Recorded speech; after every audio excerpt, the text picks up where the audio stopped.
Da-da-da.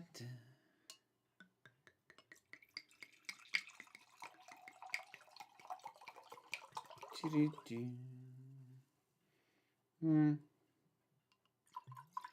Do-do-do-do.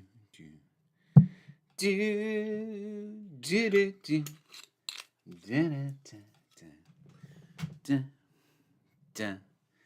Da-da-da-da.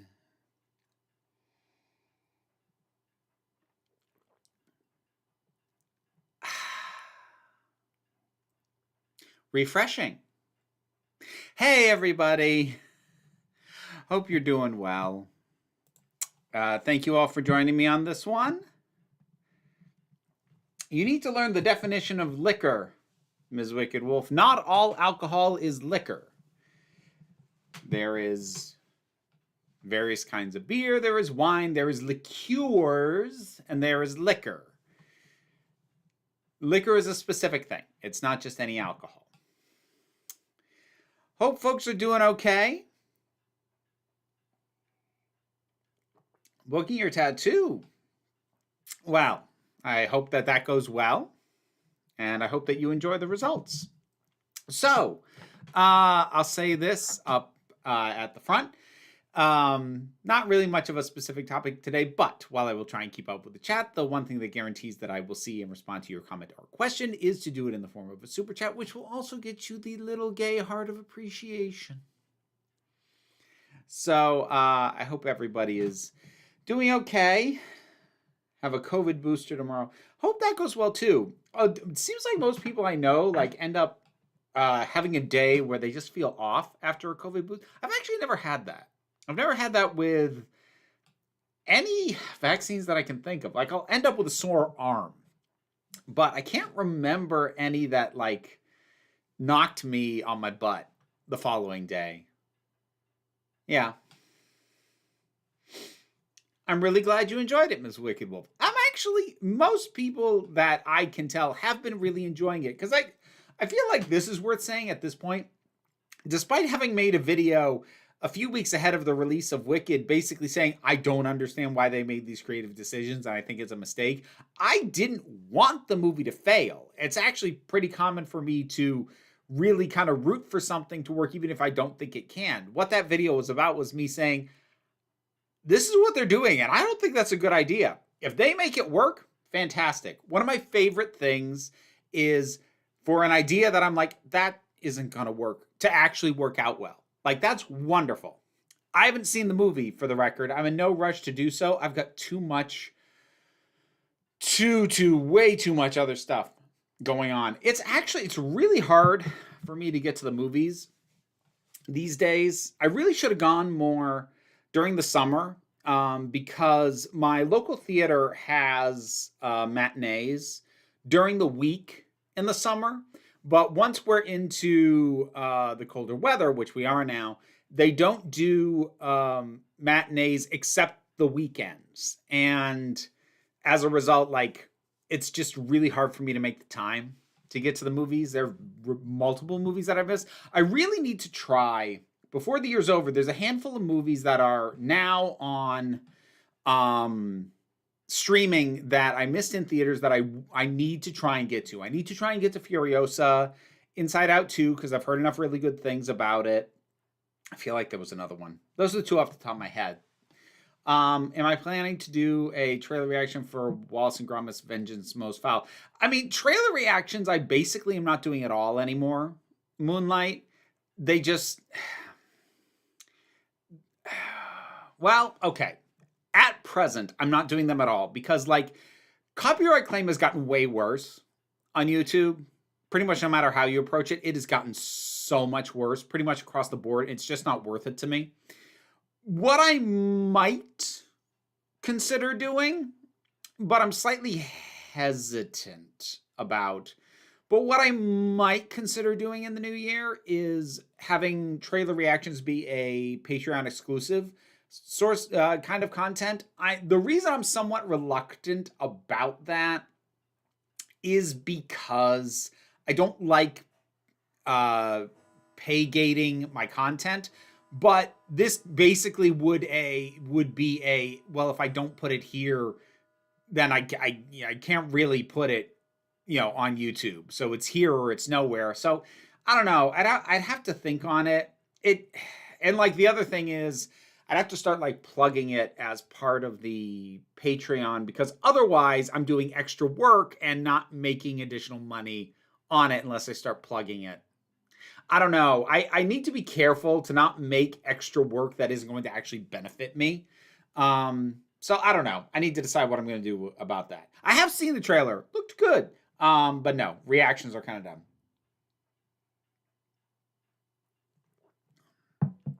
Hey, Jen, do you mean the new one? The Animon story? Or have you like gone back and you're going through the original campaign? If Doctor Who's 8-episode season format is inevitable, what do you think is the best way they could make it work?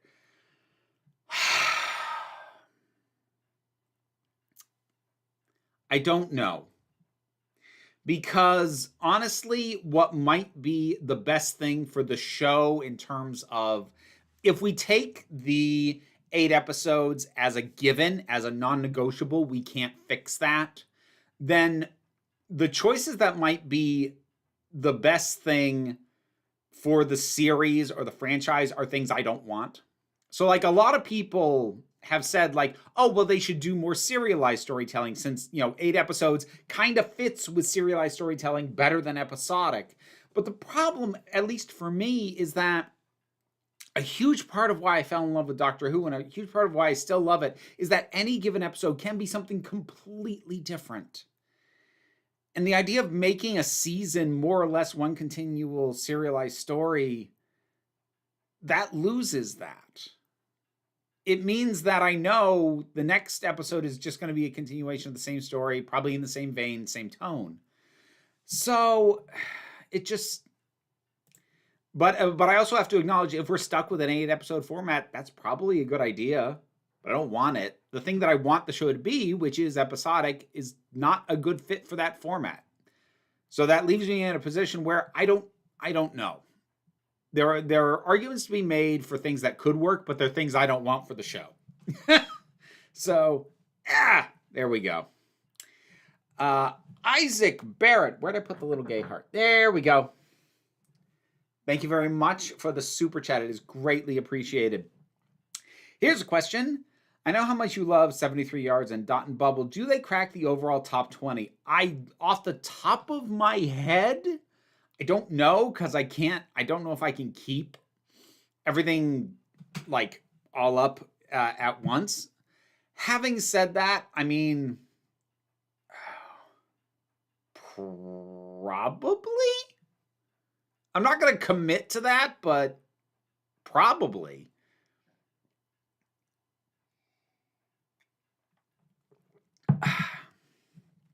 My local radio station started playing Christmas music on the 15th. Yeah, of course they did. A lot of local radio stations will start doing it as soon as you're into November. The Animon story. Yeah, it's a different system. I'm still getting used to it. So yeah, we'll settle into it a bit more. It is fun. I am enjoying it. Did Flux do anything well?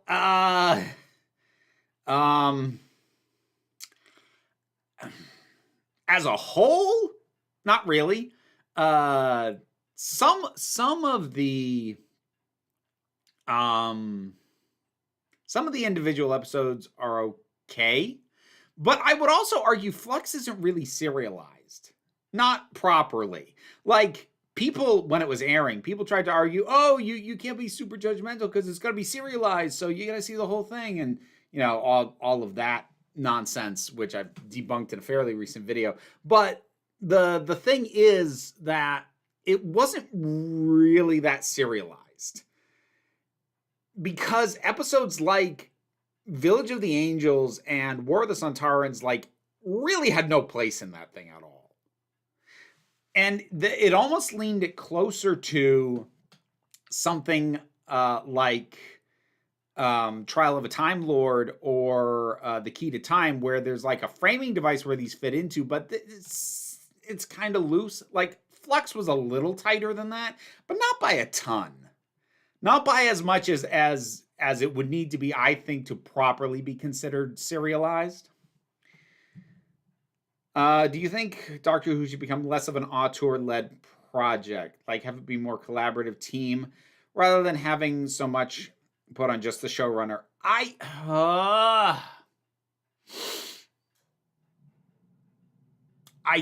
don't know, because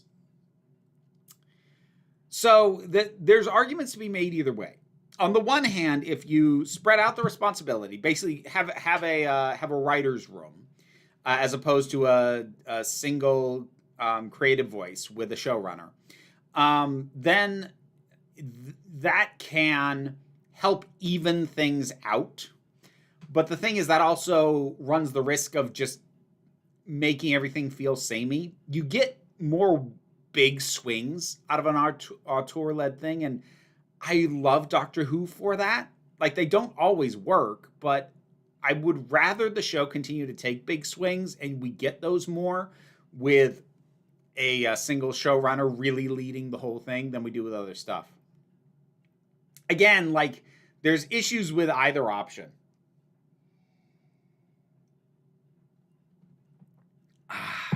Only episode from the newest season to make my top 20 is Boom. I didn't like Boom as much as a lot of people did. But it's fine.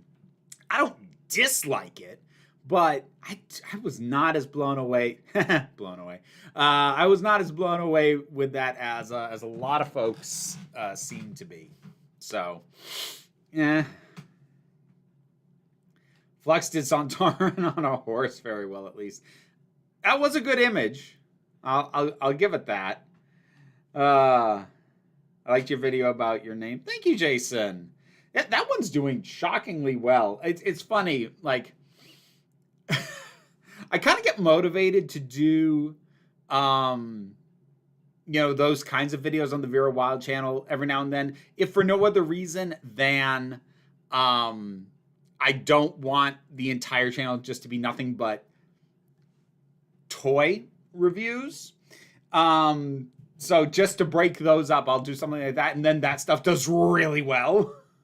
Not always, but like that's for that channel, that's doing quite well for how that channel usually goes. Which was a pleasant surprise. Very nice. Black covered the volleyball, the trans thing. Yep, very nice.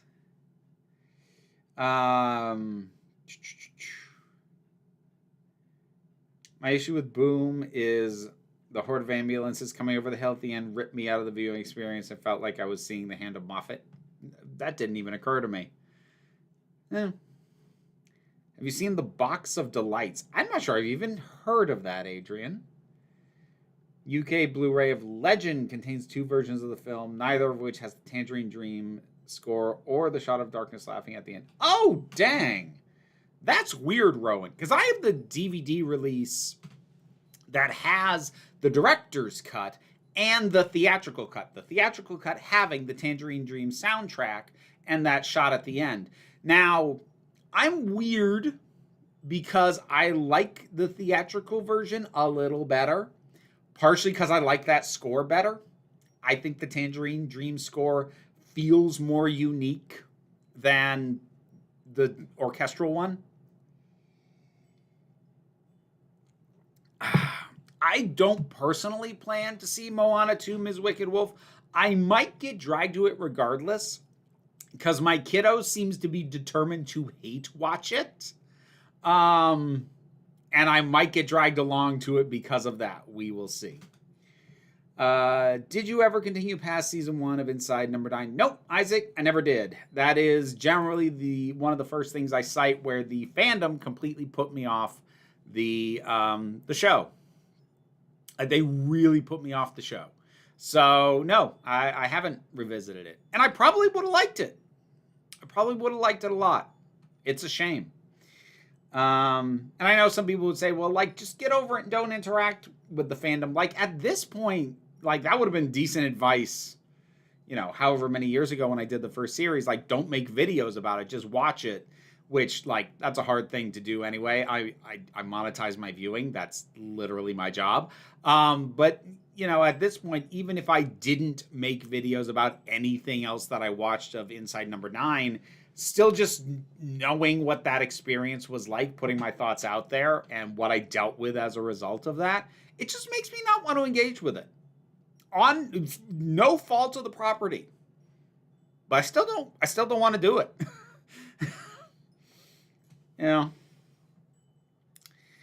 know.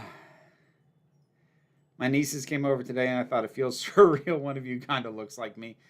Family resemblances, they show up in weird ways.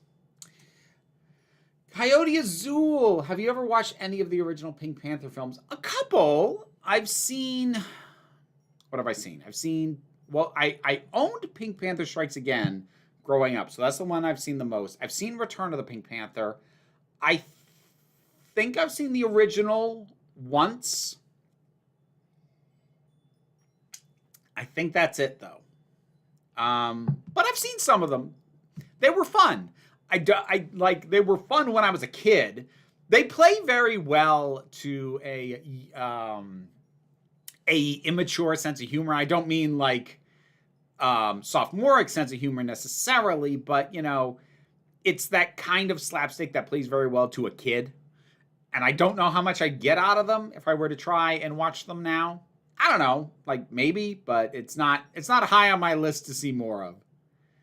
Am I gonna watch Skeleton Crew? Not planning to, Ms. Wicked Wolf.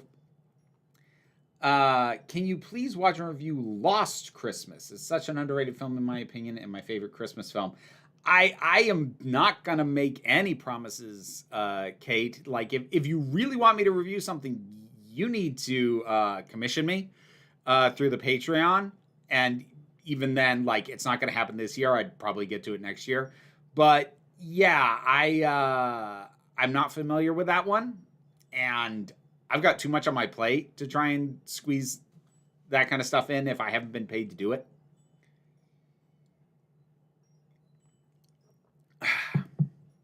The Box of Delights is a 1984 BBC adaptation of a kid's fantasy book, which is always annual Christmas viewing for me. The main selling point is that Patrick Troughton is in it. Oh, interesting. Okay. Is it like a movie or a series?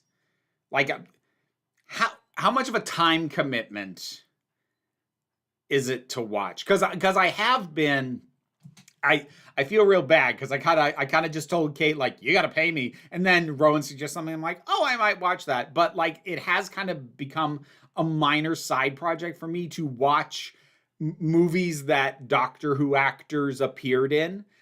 It's not like a mission. I'm not making a whole thing out of it, but it is like fun to find that stuff. That was part of the appeal of watching Lair of the White Worm and Golden Voyage of Sinbad. So like that kind of stuff does stick on my radar a bit. Your voice on the Vera Wild channel used to be more femme or pitched up.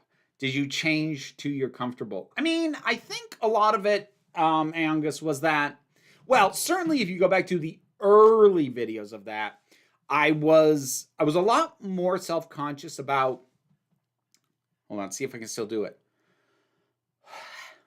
I was a lot more self-conscious about doing as much as I could to appear as authentically feminine as possible, because even though at the time when I first started that channel, I was identifying, I thought, as a cisgender male, that made me want to do all the more work to present as fully as I could going feminine. I was basically, since I was still living with my masculinity day to day, looking back on it, I kind of realized, oh, I was doing all this extra stuff to try and counteract that. And as time has gone on and I have gone on hormones and really come into my own in terms of all this, I don't feel the need to do that kind of work. It's not dissimilar to the fact that, again, back in my cross-dressing days, I used to feel properly feminine. I needed the whole thing. I needed full makeup, wig, short skirt, ideally, shaved legs, high heels. I went high femme because that was what I needed to overcome an innate sense of masculinity. But being on hormones and having my actual sense of self drift properly over to the feminine, I don't feel the need to put that work in anymore. And I think also, especially as time went on and after I came out on the Council of Geeks channel, especially after I stopped fretting about how often it was okay for me to present this way on the Council of Geeks channel, I just don't really care about the voice too much anymore. I do think if you compare, it usually, at least at the start of your videos, is a little pitched up from Council of Geeks videos. Not by much, and I don't think it holds all the way through videos. But yeah, it's something I used to do that I felt almost kind of obligated to do, but as time went on and I eventually realized, like, I'm never going to voice train because I actually don't care that much. And then when I was like, well, if I don't care that much, why am I doing it at all? And I rarely do anymore. Box of Delights is 6 30-minute episodes. Oh, that's 3 hours. That's a lot.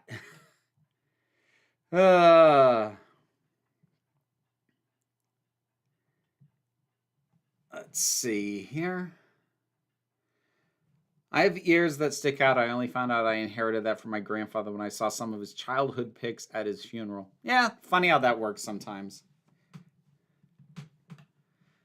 That sounds like the hyperfen that Jessie referred to in her video, The Masculinity of Trans Women. Yeah, probably. I did watch that video, but it's been a while, so I don't remember exactly what Jessie said in that.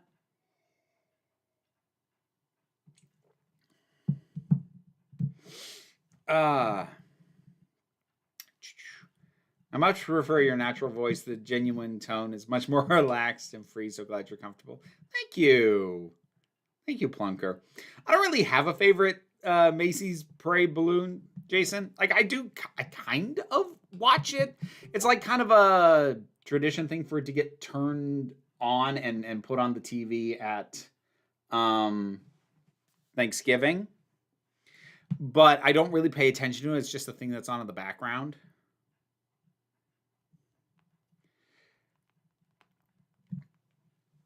The only difference between the two legend cuts on my Blu-ray is that you either get Jack and Lily running off together or just deciding to remain friends. That's real weird, Rowan. That's really strange. Do I watch the dog show? Yeah, Ms. Wicked Wolf. I probably pay more attention to the dog show than I do to the Macy's Parade. I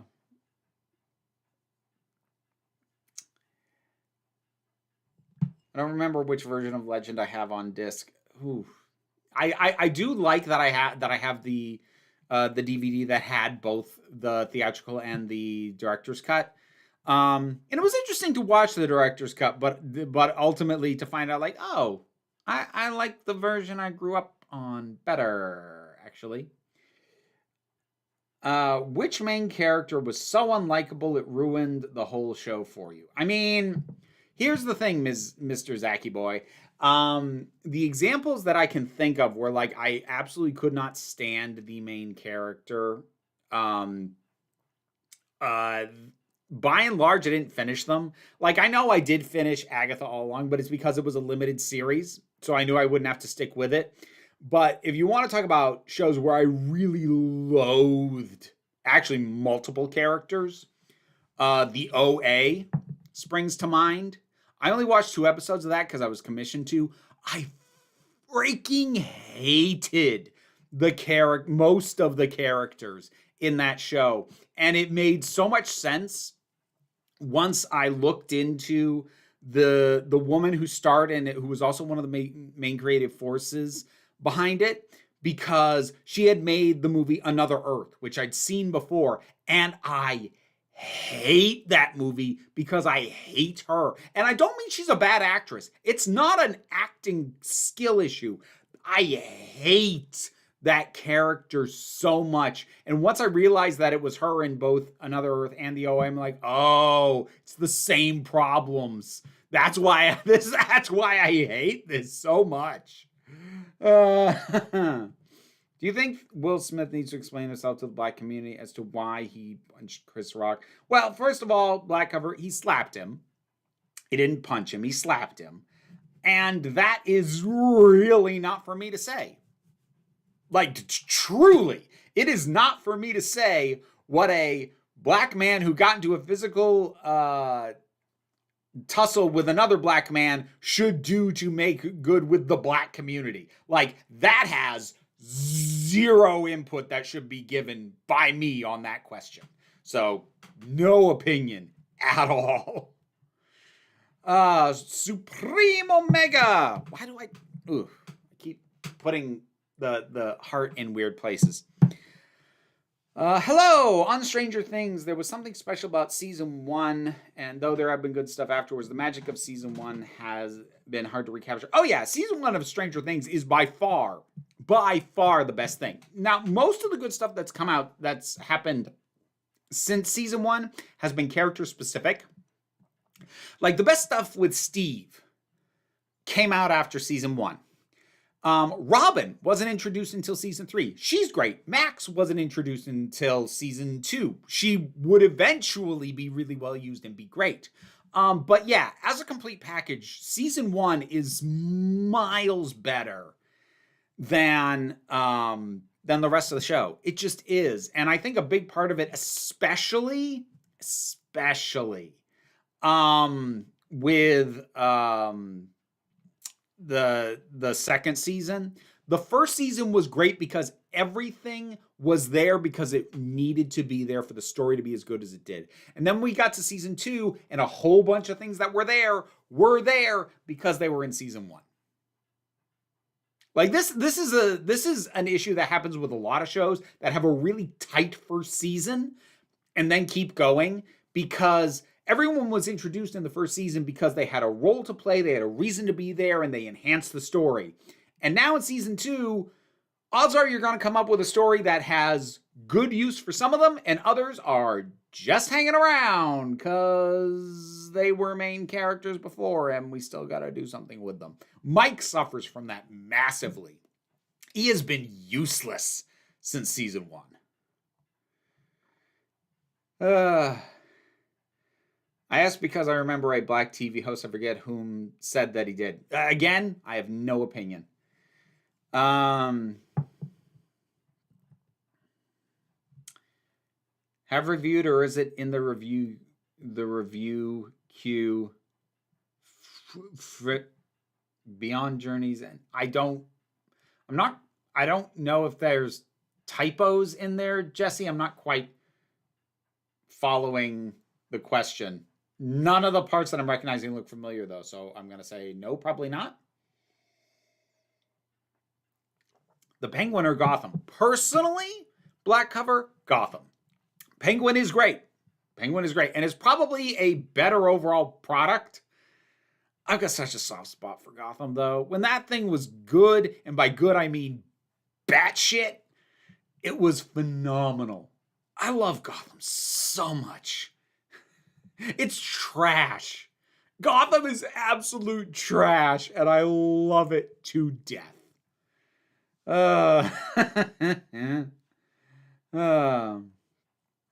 You can only choose one, Gotham or Repo. I reject the question, Ms. Wicked Wolf. One is a 5-season TV show. The other is a 2-hour movie. I reject the comparison. That's how I feel about Doom Patrol. I think Doom Patrol, or at least what I've seen of it, I still haven't gone back and finished it. I should have. I think Doom Patrol elevated its stuff more than Gotham did. Gotham is just fun. Preposterous fun. Doom Patrol, I actually think, was cooking a little bit more with what it was doing, at least from what I've seen of it.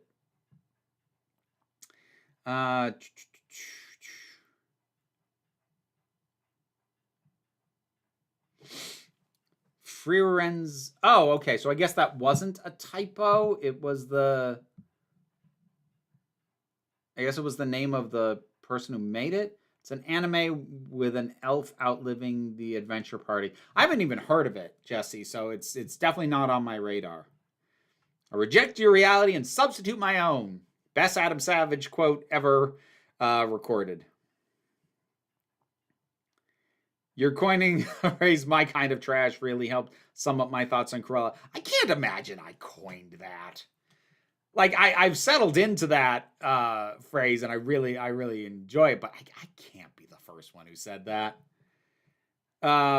Colin Farrell's portrayal or Robin Lord Taylor's?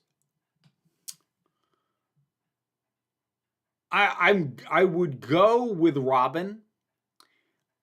Honestly, partially because a lot of what's good about Colin's, Robin also did. So I don't know. And then there's a bunch of stuff involved in Robin's portrayal of the Penguin that's just like, oh, that's fun. That's awful and it's fun. Gotham outdoes Umbrella Academy, and I still haven't bothered watching season 4 of Umbrella Academy, given that the general reaction was, "Oh my gosh, what the heck went wrong?" I I have not bothered to look up season 4, but Gotham is just so much fun. Oswald was great. Ed was great. Barbara was amazing. That show's so nuts. Jerome.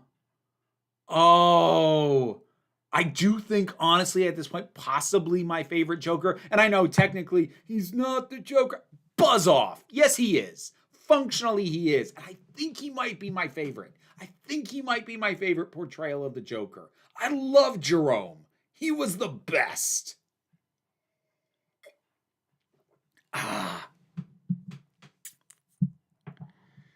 All right.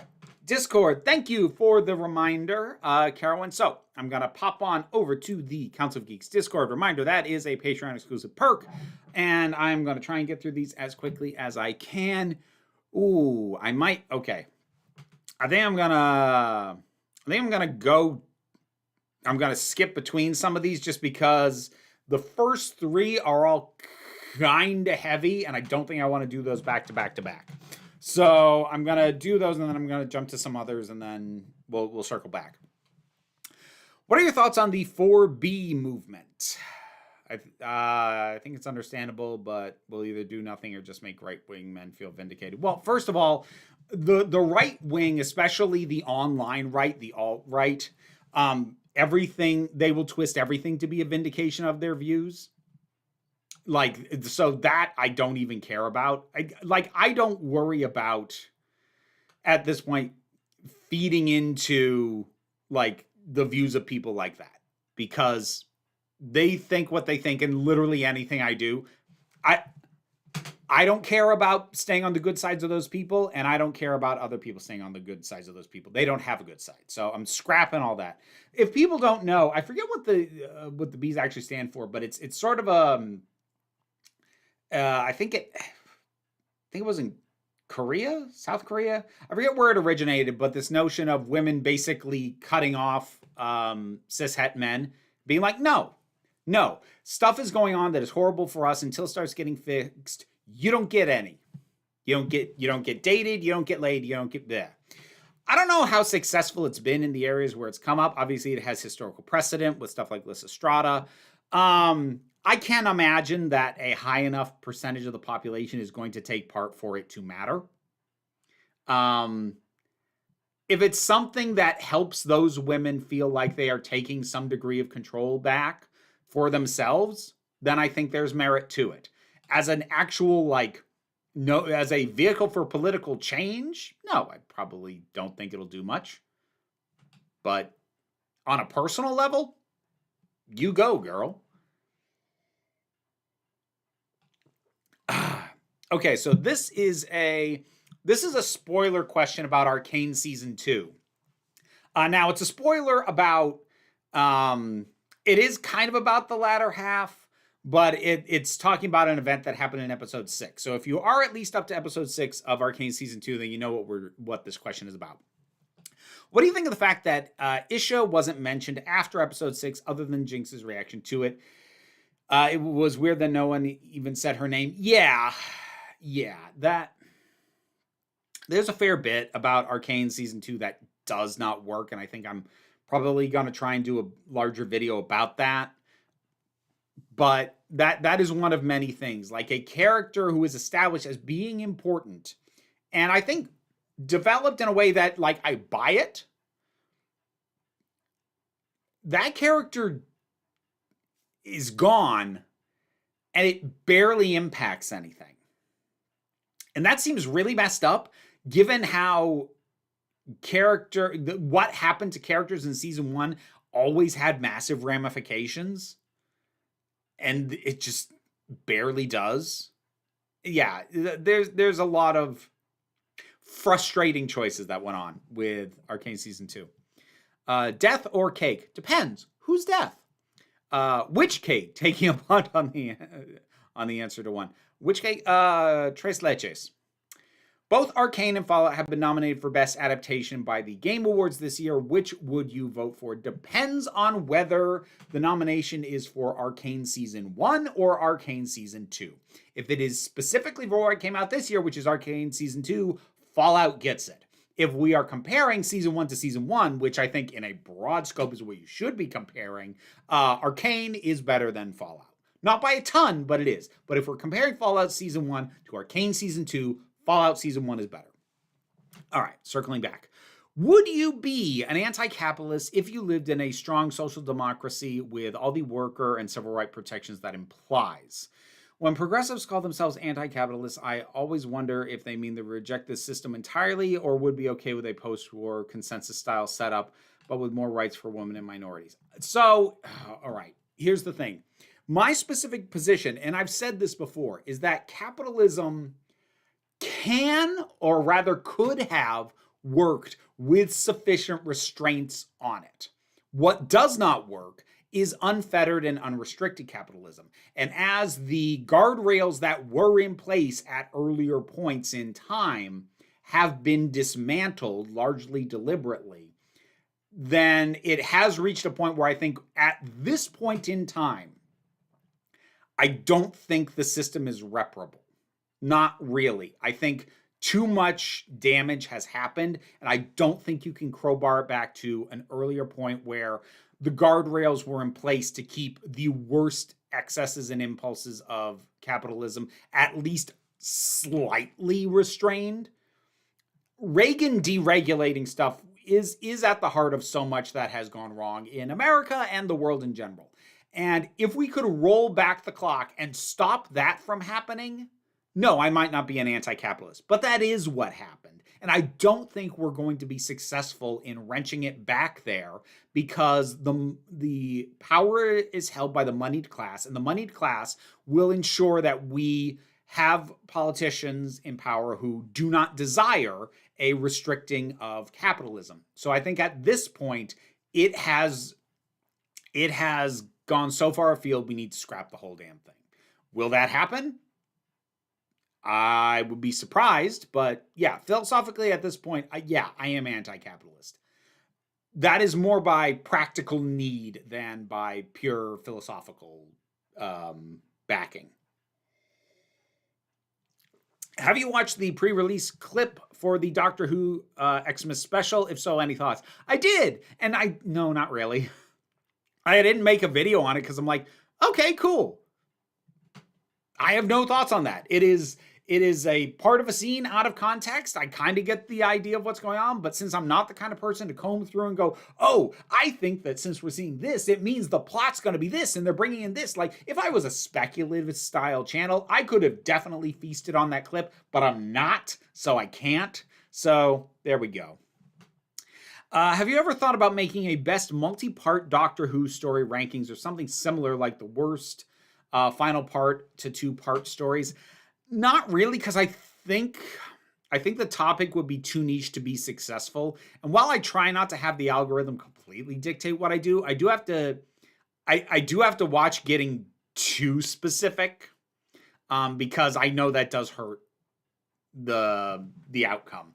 And while, as I said, like, I am willing every now and then to put out stuff that I know is niche and probably won't perform well, it's generally for stuff I'm passionate about. And while I have fun with Doctor Who lists, I'm not passionate about them. So I'm unlikely to do one that I think isn't going to perform well because it's too specific. Do you think empathy can be bad for you if taken to an extreme? I've been watching some of Jessie's videos and she keeps responding to people who shame her for voting Democrat or whatever, and it's getting to the point where I don't understand what listening to these people is doing for her other than creating stress and wasting her time. Well, first of all, I don't want to speak for Jessie. Jessie's her own person. What I will say is I think you are misdiagnosing the issue. I don't think it's an issue of excessive empathy. I think that Jessie is a person who very much desires to be understood. And there is a hope that by explaining herself better that they will understand. Now, that, Jessie's my friend. We talk off off mic and whatnot. We do a podcast every week. And as much as I've just said, I don't want people to think I'm like, ooh, I'm spilling Jessie's secrets. She talked about this rather specifically in a video a couple of months ago and basically even cited me as pointing this out to her, that her desire to be better understood is something that can be ultimately kind of self-harming, because at a certain point you are explaining yourself to people who actually don't care about your well-being. So I don't think that's an empathy issue in the first place. But to tackle your broad question, the short answer is no, because what you need to remember is there is a distinction between empathizing with someone and giving them a platform or allowing them to be unchallenged. I can empathize with plenty of people I disagree with. I will not give them support, and I will not give them space as a result of that empathy. So empathy in a vacuum is absolutely not the issue. It is when empathy is twisted, usually not by the people expressing empathy, but the people benefiting from it. When it is twisted to a level of, oh, well, because there's some empathy, you must grant me, my voice. You must grant me some grace. You must grant me space. Like, no, I must not. Short answer, no. And also specifically in regards to Jessie, that's not really what's going on with her, at least so far as I understand her. And last one. I was surprised to hear you say you think Junji Ito's work would never work outside of printed media, as I'm personally a huge fan of his work, and yet I've only ever engaged with his content through story dub videos on YouTube. Why do you think I found those so much more terrifying than the anime? Well, okay, so the first thing that should clarify, it's not that I don't think any adaptation of Junji Ito's work can't be good. It can be good insofar as it is taking the good he already put into his original works and presenting it, because there is inherent, craft and skill and just good work in that. Yes, it can still show up in an adaptation. The thing about Junji Ito's work is that it is so tailored to the medium he's working in that any adaptation is inherently a dilution of it, unless you get really radical with the changes that you make to it to adapt it to the new medium. Whenever you do a faithful adaptation, I went into all of this in my Watchmen video a couple years ago, but when you are adapting something that is very specifically tailored to the medium it originally was made in, if you make a loyal adaptation, all you can do is dilute it, because you are taking it out of the medium it was designed to work best in and sticking it in one where it's not designed to take advantages of what that does. And for you to alter it enough to take advantage of the new medium means you are probably going to have to make some radical changes to the work in some way, shape, or form. So the thing about Junji Ito's work, why I think it will always work best on the page, not to say that it doesn't have some value in other mediums, but the reason it will always work best on the page is because he does his work very specifically to take advantage of both the turn of the page and the fact that the length of time that you are seeing what he has produced, that you are seeing those images, is completely in control of the reader, is a big part of its power, because his images can be so gripping, it becomes very difficult to look away from them. And if you try and translate that to anything where the person creating it has total control over the length of time you see an image, it can't be the same. Because if it's in an anime or a dub, somebody else is deciding this is how long I hold on that image. and then we go to the next. The fact that it is in the power of the reader adds a lot to it, especially when you also take into account that it makes the turning of a page incredibly tense, because you know, especially with some of the way he builds things up, you know that when you turn that page, you are going to be confronted with something horrifying.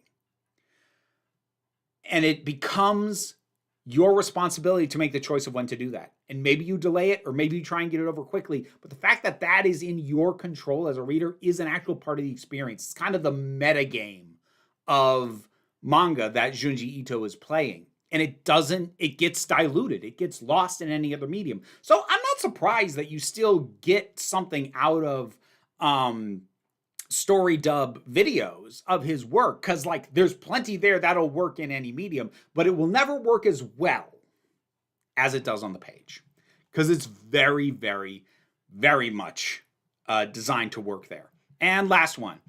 Again, this is in regards to Arcane. Have you seen the shots at the end during the explosion with Vander and Jinx, the shimmer streak, hinting Jinx survived and was on the airship at the end? Nope, I didn't notice because I was kind of checked out by the time any of that happened. So no, I didn't notice. I kind of don't care. Oh, boy. Arcane. What the hell, man? What the hell? Sorry, give me a second.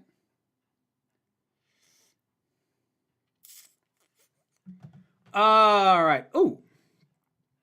You know what, Bobby, since you popped in,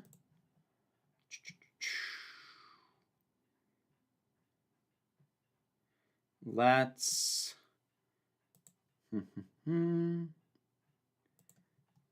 we go.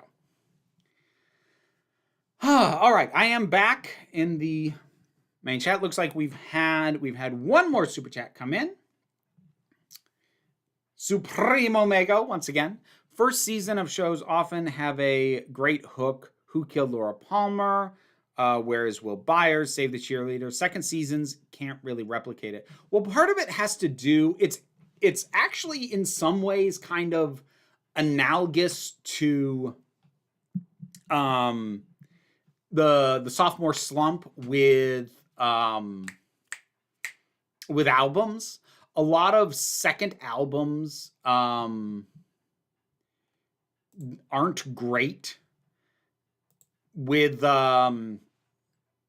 various artists and bands and whatnot. And part of the reason is they, pour all this work into, that first album. Like, they know what they want. They have a vision for it, and they craft it. They refine it. If they're a touring band, they refine that set. And then, like, it hits, and people are like, yeah, this is great. And then, awesome, give us another one just like it in a year. So, that's that kind of thing impacts a lot of shows as well.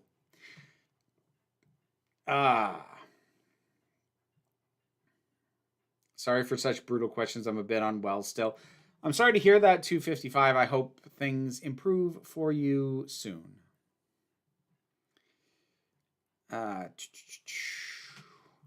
Legend of Korra suffered from second season slump. It did recover, season 3 being the best of them. I never got around to that one. Then again, I never actually finished watching Avatar: The Last Airbender, so Tara Stoller, good to see you. Thank you very much for the super chat. Hey, Vera. Been having trouble getting into Arcane Season 2 and assumed once I finally did, I would enjoy it, but the stream is making me nervous. All right, so here's the short version, Tara. I don't want to imply that it goes completely off a cliff.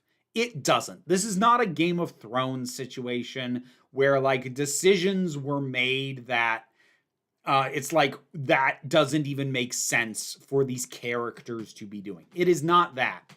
The trajectory of the characters makes sense, but they crammed what feels like 2, if not 3 seasons worth of stuff into this second season. And so, whereas even the first season had time jumps, they were time jumps that led to what felt like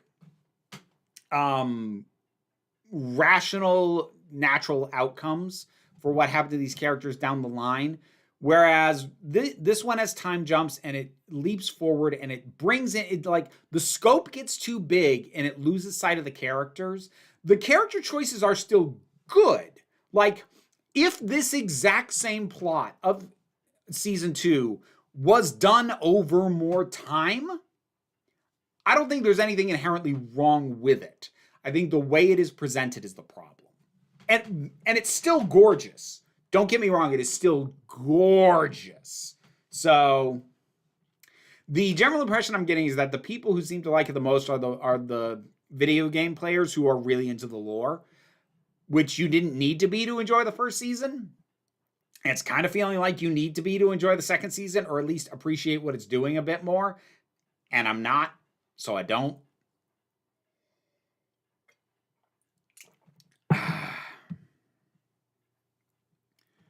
Do you see colorizations as a change of medium you speak of? Doctor Who has 2 colorized special edition movies. They had done the Daleks and the War Games. Yep, old web shooter. I hate those. I hate that those exist. I really, really do. Like, those to me are gross that those exist. And they are an inherent dilution and demeaning of the original work. Like, that's not what this was supposed to be. And they definitely weren't supposed to be in color. I honestly do not care how good the colorization is. Because I've had this argument with people where they go, oh, but the colorization is so good, you'd think it was shot in that originally. I don't care. I don't. It was released in black and white. What are you doing? What is the benefit? What is the actual artistic benefit of spray painting over the original work? Because it is in a quote-unquote outdated format. Who cares? If audiences can't engage with it because it's in black and white, cool. They don't engage with it. What is the problem with that? Let it be what it is. I will occasionally make tiny allowances for these things when they are being updated by the people involved in the original creation, so long as the original version remains accessible. Because that was George Lucas's big pain in the ass when he started doing special edition nonsense. But no, I inherently hate that this stuff exists. I don't have a problem with the animated recreations, because that's literally the only way we can see these things. I do think there are some instances where the animated recreations basically kind of improve the effects to the point that's like, that's not really a recreation, is it? But at least now we still have something. But when it comes to, like, we have a fully, formed piece of art, we're going to shorten it and put it in color. Bite me! Piss off!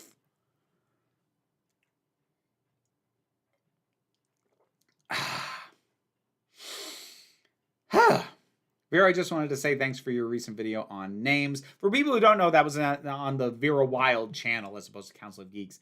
As a cis queer, I never wanted to assume or ask, so it was deeply appreciated. Nope, no problem, Colzo. No problem. I'm pretty sure I once said that my heart filled with joy imagining you cried out, Ed, when Corey Michael Smith showed up in Carol. I think I might have.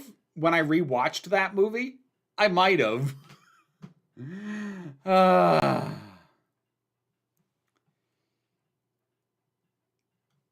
Anyway, black and white helps the tone for certain things. OG Doctor Who definitely worked in that regard. Well, not just tone, but also, like, black and white covers a lot of sins.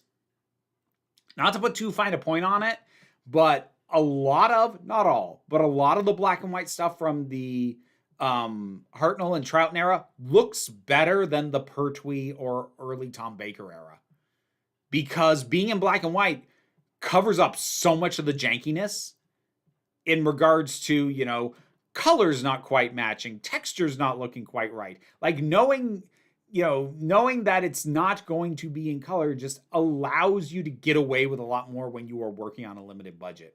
I mean, it's a big part of the reason why so many legit tiny budget independent movies like in the 90s were made in black and white.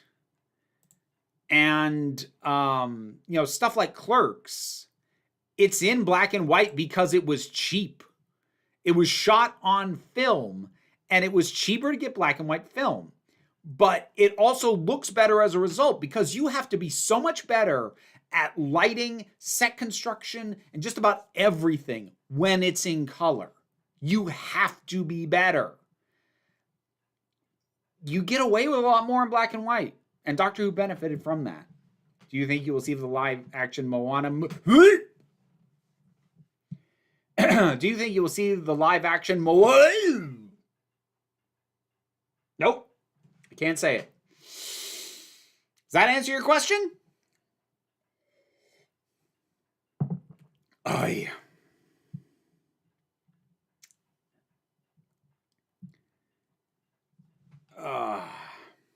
Imagine colorizing the Addams Family.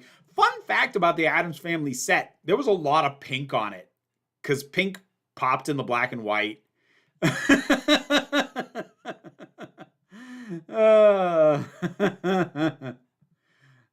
Fun facts like that. Not going to see live action Disney anything and never will. Like, the exceptions I made, I saw Maleficent and I saw Cruella. Thank you, Carolyn.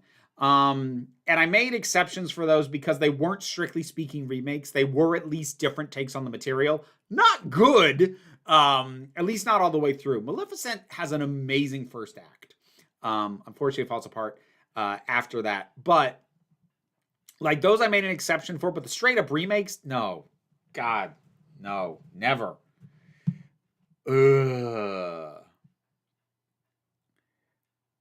I would never review Glee unless somebody paid me, Ms. Wicked Wolf. I would never touch it.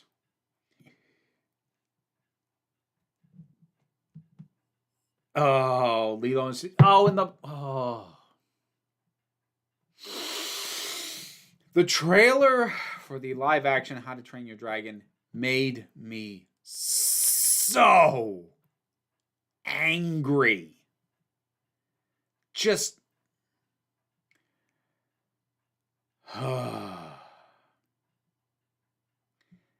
it was so pointless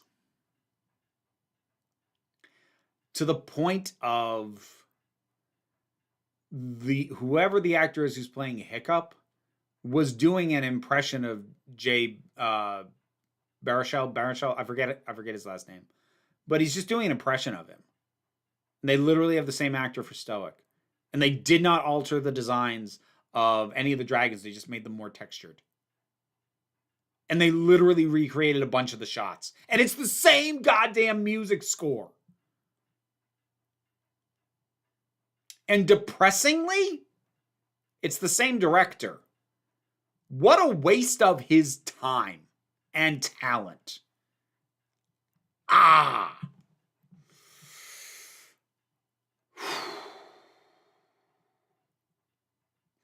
Would you rather watch the Dexter finale again or the ending of the Idiot Slam turn on an hour loop? I suppose Dexter, just because it wouldn't be as repetitive.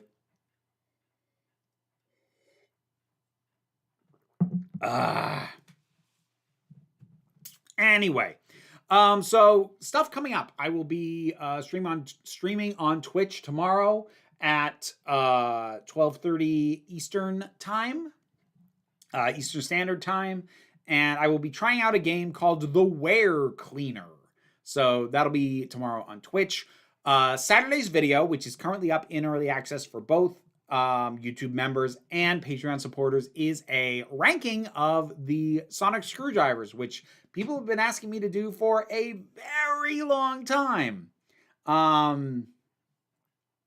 So yeah, that'll finally be out. And I should also be streaming on Friday, assuming nothing comes up. Other than that, I think that's about it for what's coming up. Yeah, and like links in the description for most of the other stuff I do, at least the non-spicy stuff. Look elsewhere for that. You know where to look. You don't need me to tell you.